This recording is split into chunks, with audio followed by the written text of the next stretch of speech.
Bonjour, nous sommes au Salon Eurobois à Lyon. Bienvenue sur le plateau de Bâti Journal Télé. Nous allons aujourd'hui nous intéresser, pour commencer cette journée, aux chartes forestières de territoire. Elles ont été lancées en 2001. Ce sont des démarches d'aménagement du territoire qui valorisent la ressource locale. Elles connaissent depuis un vif succès. Elles couvrent aujourd'hui une superficie forestière de près de 5 millions d'hectares. Pour parler de ce sujet, aujourd'hui, j'ai autour de moi 3 invités. Jessica Masson, vous êtes directrice adjointe des communes forestières Auvergne-Rhône-Alpes. Bonjour. Bonjour. Frédéric de Flaugergue, vous êtes vice-président de la charte forestière des Champs-Barans. Bonjour. Bonjour. Et enfin, Olivia Marois, vous êtes animatrice de la charte forestière des Champs-Barans. Bonjour. Bonjour. Alors, Jessica Masson, est-ce qu'on peut peut-être commencer à rappeler ce qu'est une charte forestière de territoire ? Bien sûr. Alors, en 2 mots pour définir une charte. Donc, les chartes, elles ont maintenant une quinzaine d'années. Elles ont été initiées avec la loi d'orientation de 2001. C'était au niveau de la politique forestière, une des grandes étapes de la décentralisation qui a donné de la légitimité et plus de pouvoir aux collectivités locales qui ont pu se saisir du sujet forêt-bois. Donc, une charte forestière de territoire, qu'est-ce que c'est ? Donc, c'est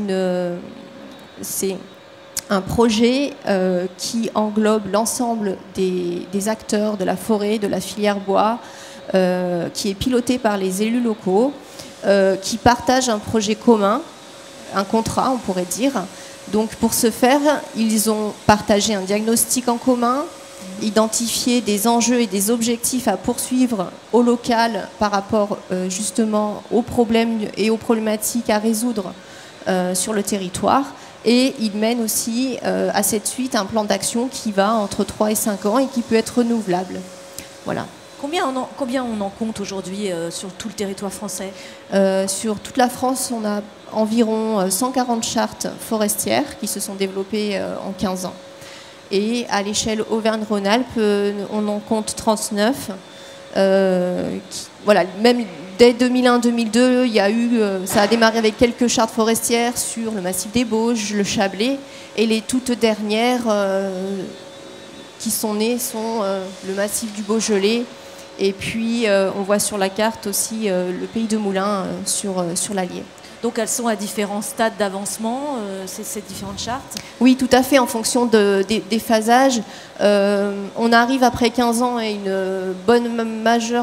la majeure partie des chartes sont dans la phase active et plan d'action. Les dernières nées sont en phase diagnostic. Voilà, ils suivent les étapes. Voilà. Mais la plupart sont en ordre de marche et mènent des plans d'action avec les acteurs de la forêt filière bois. Et un pilotage par les intercommunalités. Voilà.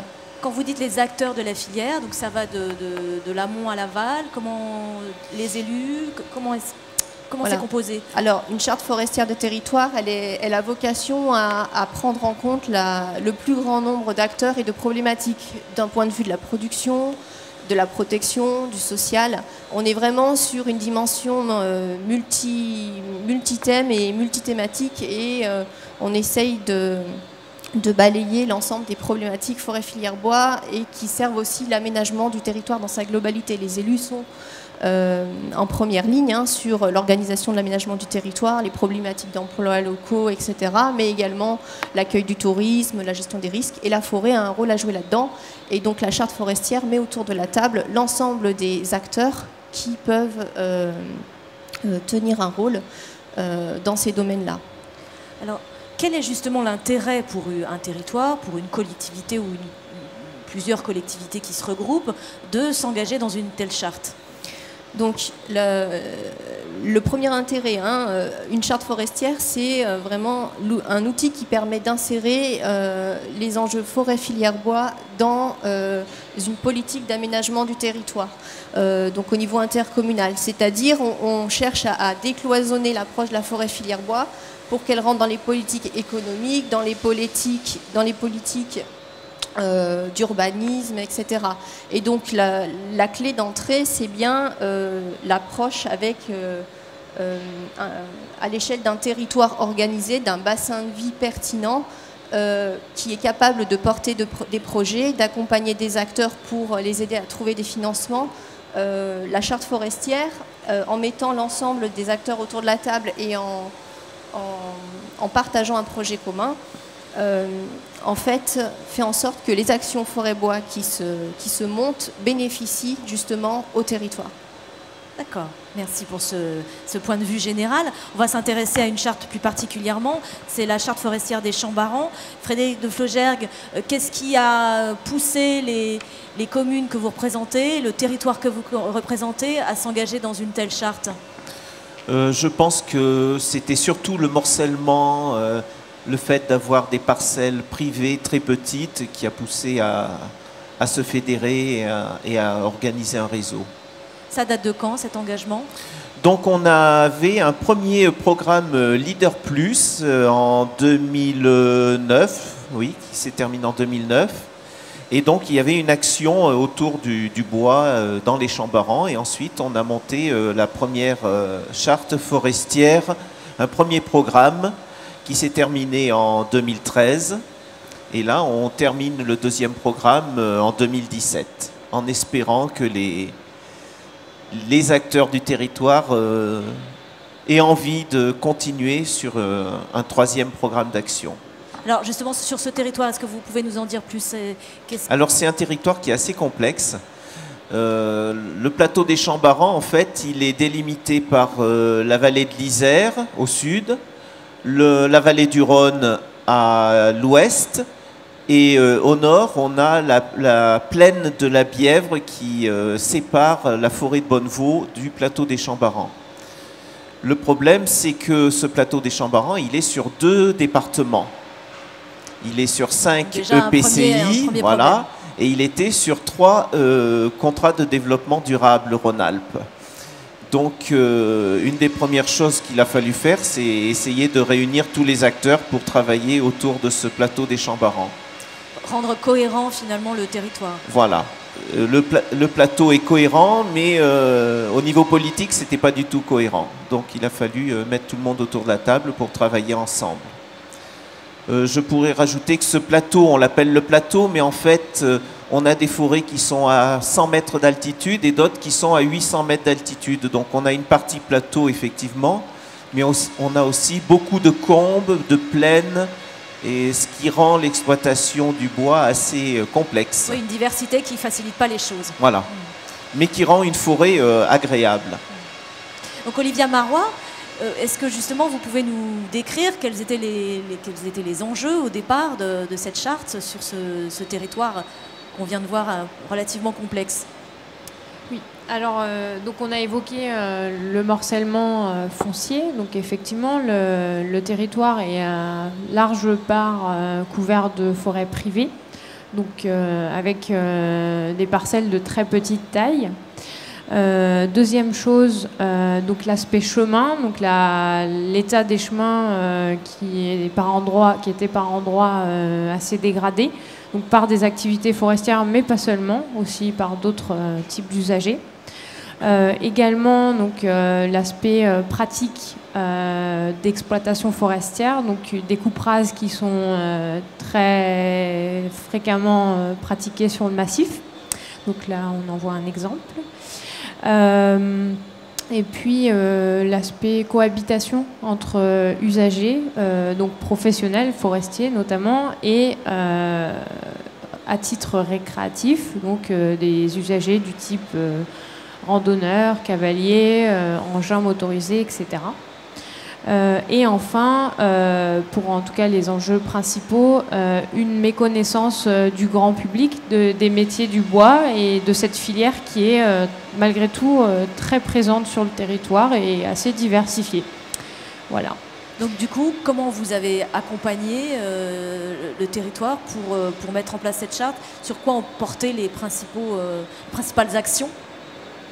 Alors donc, comme on l'a évoqué précédemment, on a eu un premier programme d'action entre 2009 et 2013, donc qui a permis d'initier un certain nombre d'actions. Donc pour ce qui concerne les actions en cours, en tout cas quelques-unes des actions en cours, donc qui se répartissent dans différents volets. Donc on a évoqué l'aspect production, l'aspect social et l'aspect environnemental. Donc c'est à peu près les 3 grandes fonctions de la forêt, en tout cas sur les Champs-Barans.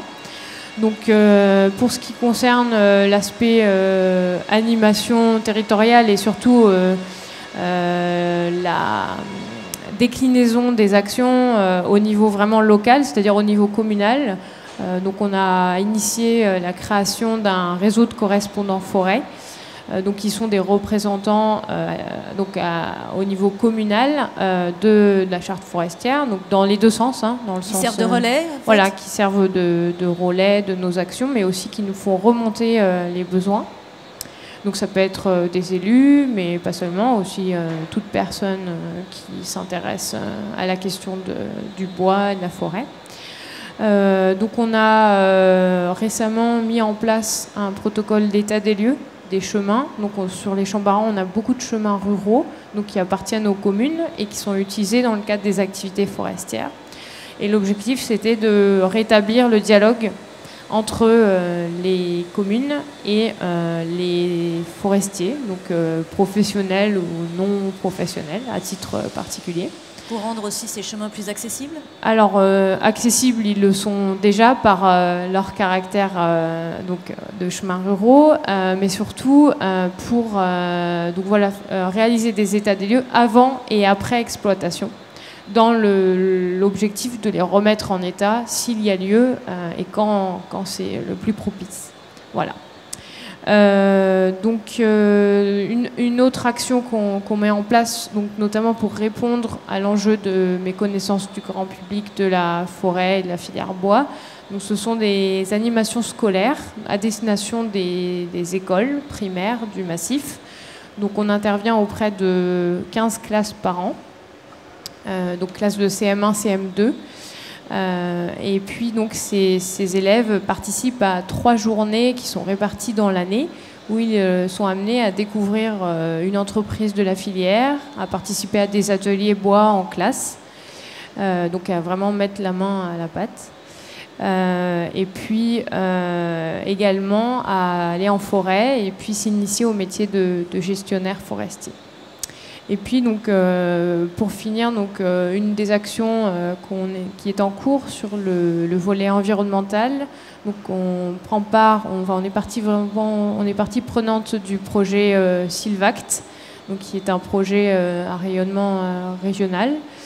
Donc on fait partie des territoires pilotes pour mettre en place des itinéraires sylvicoles qui vont dans le sens d'un stockage de carbone, on va dire, le plus optimal possible par rapport aux possibilités de nos peuplements. Et donc l'objectif, c'est vraiment de donner un coup de pouce supplémentaire aux propriétaires, donc notamment aux propriétaires privés, mais aussi aux communes qui sont propriétaires pour certaines sur le territoire. Donc un coup de pouce supplémentaire pour mettre en place une gestion durable et dans le temps, visant donc à stocker davantage de carbone que ce qui peut être pratiqué aujourd'hui. Voilà. D'accord, donc pas mal d'actions et encore là, on n'en a cité que quelques-unes, j'imagine. Jessica Masson, est-ce que cette charte est représentative de ce qui se fait sur le reste du territoire de la région ? La charte forestière des Champs-Barans mène de nombreuses actions. Les autres également. On peut noter dans le réseau des chartes forestières en Auvergne-Rhône-Alpes que en fait, la majeure partie des actions qui sont développées concernent la plupart du temps la production, c'est-à-dire le développement du bois d'œuvre et du bois énergie à partir de la ressource locale. Dans les Champs-Barans, il y a la particularité de la valorisation du châtaignier et également toutes les problématiques autour du bois énergie et de la consommation de la ressource et du renouvellement de cette ressource. C'est des thématiques qu'on retrouve dans de nombreuses chartes forestières de territoire. Par rapport à sa composition et par rapport aux autres chartes forestières de territoire sur son portage politique, on constate effectivement que ce sont principalement les communautés de communes qui sont les porteuses. Sur les 39 en Auvergne-Rhône-Alpes, on a plus de 18 chartes qui sont portées par des communautés de communes, ou alors également ça peut être des parcs naturels régionaux, des syndicats mixtes. Et puis plus ponctuellement des acteurs de la forêt filière bois, type une interprofession sur le Beaujolais par exemple. Et est-ce qu'il y a des échanges justement entre ces différents territoires sur leur façon de faire, sur leurs différentes actions, sur leurs moyens? Est-ce qu'il y a de la mutualisation aussi de moyens? Oui, on peut dire que c'est l'une des actions phares des communes forestières, du niveau national jusqu'au niveau local. Les communes forestières, on est impliqués auprès des chartes forestières de territoire parce que nos adhérents sont aussi les élus, les maires, donc les communes propriétaires certes de forêt, mais on englobe aussi, on prend en compte tout le rôle des élus aménageurs du territoire. Et dans ce cadre-là, à l'échelle Auvergne-Rhône-Alpes, on anime un réseau de territoires de projets forestiers qui comprend en fait l'ensemble des animateurs, des agents territoriaux qui ont en charge la forêt filière bois, notamment dans les chartes forestières de territoire. Donc l'ensemble des animateurs sont en réseau.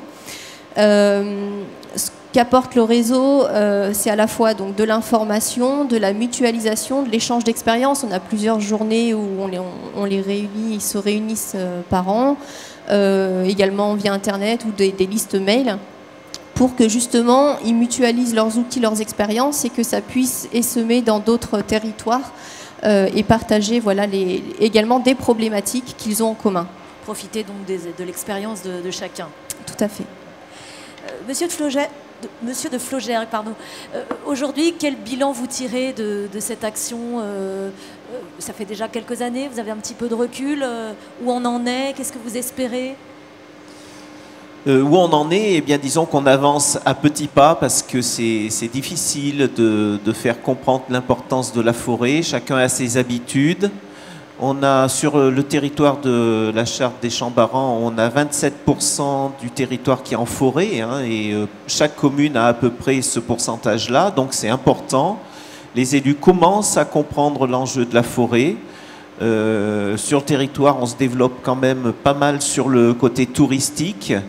Donc il faut faire attention quand on exploite à garder des sentiers de randonnée de qualité. Enfin bon, voilà, c'est tout un travail de coordination qu'on essaye de mettre en place et qui prend du temps. Mais le résultat est là. Ça commence, mais bon, vous savez que pour un arbre, il faut une quarantaine ou une cinquantaine d'années pour arriver à maturité. Donc les paysages se modifient très très doucement. Un mot peut-être, Olivia Barrois, pour conclure sur cette charte? Disons que peut-être le mot en tant qu'animatrice, donc c'est vrai que nous sur le territoire des Champs-Barans, on a un très bon réseau d'acteurs qui donc répondent très présents donc quand on les sollicite et qui sont force de proposition. Donc ça, je pense que c'est vraiment la clé en fait de la réussite. Bien sûr, c'est d'avoir bien identifié les enjeux et d'être juste dans l'action qu'on mène, mais c'est surtout les acteurs qui dynamisent un territoire forestier et qui sont la clé de la réussite d'une charte forestière, je pense. L'implication donc de ces acteurs dans la charte. Très bien. Mais je vous remercie beaucoup. Merci d'avoir participé. Merci. Merci. Merci.